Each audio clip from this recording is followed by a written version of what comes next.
Hi hello friends, welcome back to Shruti Loka. ನಾನಿವತ್ತು ಒಂದು healthy ರೆಸಿಪಿಯೊಂದಿಗೆ ಬಂದಿದ್ದೀನಿ. ಮಕ್ಕಳಿಗೂ ದೊಡ್ಡವ್ರಿಗೂ ಎಲ್ಲರಿಗೂ ಇದು ಇಷ್ಟಪಡ್ತಾರೆ. ಕಾಳನ್ನ ಬಸ್ರಿ ಹೆಂಗಸ್ರಂತೂ ಕೂಡ ಇಷ್ಟಪಟ್ಟು ತಿಂತಾರೆ. ಅಂಥದ್ದನ್ನು ನಾನಿವತ್ತು ಮಾಡಿ ತೋರಿಸ್ತಾ ಇದ್ದೀನಿ. ಏನಪ್ಪ ಅಂಥದ್ದು ಅಂದರೆ ಉತ್ತರ ಕರ್ನಾಟಕದ ಸ್ಪೆಷಲ್ ಅಂತಲೇ ಕರೆಯೋ ಹೆಸರು ಕಾಳು ಪಲ್ಯ. ಇದು ಮೆತ್ತನ ರೊಟ್ಟಿ, ಖಡಕ್ ರೊಟ್ಟಿ, ಅನ್ನ, ಚಪಾತಿ ಎಲ್ಲದರಲ್ಲೂ ಕಾಂಬಿನೇಷನ್ನಾಗಿ ಹೊಂದ್ಕೊಳ್ಳುತ್ತೆ. ಇದನ್ನು ಮಾಡೋದು ಯಾವ ರೀತಿ ಅಂತ ನಾನು ತೋರಿಸ್ಕೊಡಕತ್ತೀನಿ, ನೋಡ್ಕೊಂಡು ಬರ್ರಿ. ಫಸ್ಟಿಗೆ ನಾವೇನು ಮೆಜರ್ಮೆಂಟಲ್ಲಿ ತೊಗೊಂಡಿರ್ತೀವಲ್ವ ಕಾಳು, ಇದರಲ್ಲಿ ಜಾಸ್ತಿ ಕಲ್ಲುಗಳಿರುತ್ತೆ.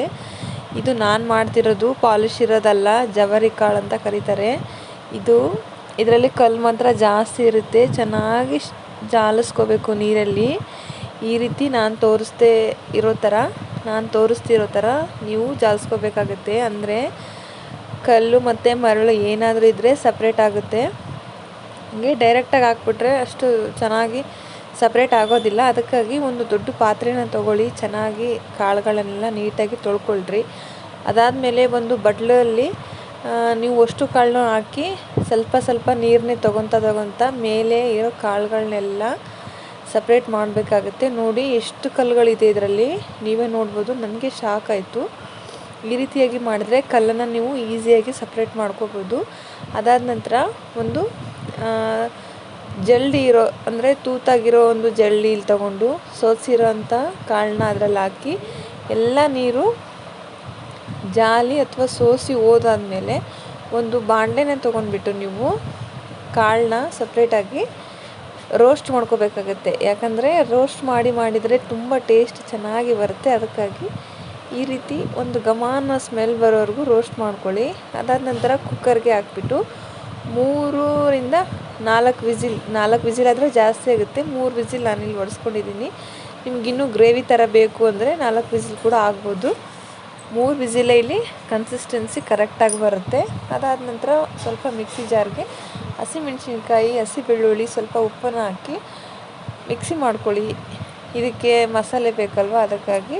ನಂತರ ಒಂದು ಬಾಣಲೆನ ಕಾಯಕ್ಕಿಟ್ಟು ಸ್ವಲ್ಪ ಎಣ್ಣೆನ ಜಾಸ್ತಿನೇ ಹಾಕ್ಕೊಳ್ಳಿ, ಟೇಸ್ಟ್ ಚೆನ್ನಾಗಿ ಬರುತ್ತೆ.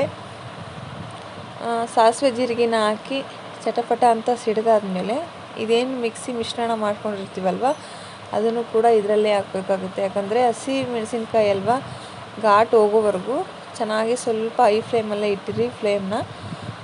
ಎಲ್ಲನೂ ಮಿಕ್ಸಿ ಮಾಡಿರೋ ಮಸಾಲೆನ ಅಂದರೆ ಖಾರನ ಅದರಲ್ಲಿ ಹಾಕಿ ಚೆನ್ನಾಗಿ ಫ್ರೈ ಮಾಡ್ಕೊಳ್ಳಿ. ಎಲ್ಲ ಹಸಿ ವಾಸನೆ ಹೋಗುತ್ತೆ. ಅದಾಗಲೇ ಕಲರ್ ಚೇಂಜ್ ಆಗುತ್ತೆ, ನಿಮಗೆ ಕಾಣಿಸೋ ಥರ. ಟೇಸ್ಟಿಗೆ ನೋಡ್ಕೊಂಡು ಸ್ವಲ್ಪ ಮತ್ತೆ ಉಪ್ಪನ್ನು ನೀವು ಕೂಡ ಸೇರಿಸ್ಕೋಬೋದು. ನಾನು ಮಿಕ್ಸಿ ಮಾಡಿದ್ನಲ್ವ, ಇದು ಪ್ಲೇಟಿಗೆಲ್ಲ ಹತ್ತಿರುತ್ತಲ್ವ, ಅದನ್ನು ಕೂಡ ಇದರಲ್ಲಿ ಹಾಕಿ ಮಿಕ್ಸಿ ಮಾಡ್ಕೊತಾ ಇದ್ದೀನಿ. ನೆಕ್ಸ್ಟ್ ಕಲರ್ಗೆ ಅಂತ ಕಲರ್ಗೆ ಸ್ವಲ್ಪ ಅರಿಶಿನ ಹಾಕಿ ಟೇಸ್ಟ್ ನೋಡ್ಕೊಂಡ್ಬಿಟ್ಟು ಸ್ವಲ್ಪ ಉಪ್ಪು ಕಡಿಮೆ ಇದ್ದರೆ ಉಪ್ಪು ಹಾಕ್ಕೋಬೋದು. ಅಥವಾ ಇನ್ನು ಯಾವುದಾದ್ರೂ ಮಸಾಲೆ ಇತ್ತು ಟೇಸ್ಟಾಗಿರುತ್ತೆ, ಚೆನ್ನಾಗಿ ಸೇರಿಸ್ಬಿಟ್ಟು ಎಲ್ಲ ಎಣ್ಣೆ ತೇಲ್ ಬರೋವರೆಗೂ ಚೆನ್ನಾಗಿ ಸ್ವಲ್ಪ ಫ್ರೈ ಮಾಡ್ಕೊಳ್ಳಿ. ಅಂದಲ್ಲಿ ನಾನು ಊಟ ಮಾಡ್ತೀನಿ ಅಂದರೆ ನಿಮಗಿನ್ನೂ ಯಾವುದಾದ್ರೂ ಫ್ಲೇವರ್ಗಳು ಮಸಾಲೆ ಇತ್ತಂದ್ರೂ ನೀವು ಹಾಕೋಬೋದು. ಅದಾದ ನಂತರ ಇಲ್ಲಿ ನಾನೇನು ವಿಸಿಲ್ ಹೊಡೆಸಿಟ್ಟಿದ್ನಲ್ವ ಆ ಕಾಳು ಕೂಡ ಇದರಲ್ಲೇ ಮಿಕ್ಸ್ ಮಾಡಿಬಿಟ್ಟು ಚೆನ್ನಾಗಿ ಒಂದು 2 ನಿಮಿಷಗಳ ಕಾಲ ಫ್ರೈ ಆಗಲಿಕ್ಕೆ ಬಿಡ್ತಾಯಿದ್ದೀನಿ. ಯಾಕಂದರೆ ಎಲ್ಲನೂ ಮಿಕ್ಸ್ ಆಗಬೇಕಲ್ವ, ಅದಕ್ಕಾಗಿ. ಈ ರೀತಿಯಾಗಿ ಮಿಕ್ಸ್ ಮಾಡ್ತಾ ಫ್ಲೇಮ್ನ ಸ್ವಲ್ಪ ಜೋರಲ್ಲೇ ಇಟ್ಟಿರಿ. ಯಾಕಂದರೆ ಹಸಿ ವಾಸನೆ ಹೋಗಿ, ಕಾಳು ಕೂಡ ಹಸಿ ವಾಸನೆ ಹೋಗಿ ಎಲ್ಲನೂ ಮಿಕ್ಸ್ ಮಾಡ್ಕೋಬೇಕಲ್ವ, ಅದಕ್ಕಾಗಿ. ಈ ರೀತಿಯಾಗಿ ಸಿಂಪಲಾಗಿ ಮಾಡ್ಕೊಳ್ಳಿ. ತುಂಬ ಟೇಸ್ಟಿಯಾಗಿ ಬರುತ್ತೆ, ತುಂಬ ಚೆನ್ನಾಗಿ ಟೇಸ್ಟಾಗಿ ಬರುತ್ತೆ. ಇದನ್ನು ಬಾಕ್ಸಿಗೆ ಎಲ್ಲರಿಗೂ ಮಾಡಿಕೊಡ್ಬೋದು. ವಿಡಿಯೋನ ಕೊನೆವರೆಗೂ ನೋಡಿದ್ದಕ್ಕಾಗಿ ಧನ್ಯವಾದಗಳು. ಇದೇ ರೀತಿ ಹೆಲ್ದಿ ಡಿಶಸ್ ಬೇಕಂದರೆ ಶ್ರುತಿ ಲೋಕ ಚಾನಲ್ನ ಸಬ್ಸ್ಕ್ರೈಬ್ ಆಗಿ ವಿಡಿಯೋನ ಲೈಕ್ ಮಾಡಿ. ಬಾಯ್.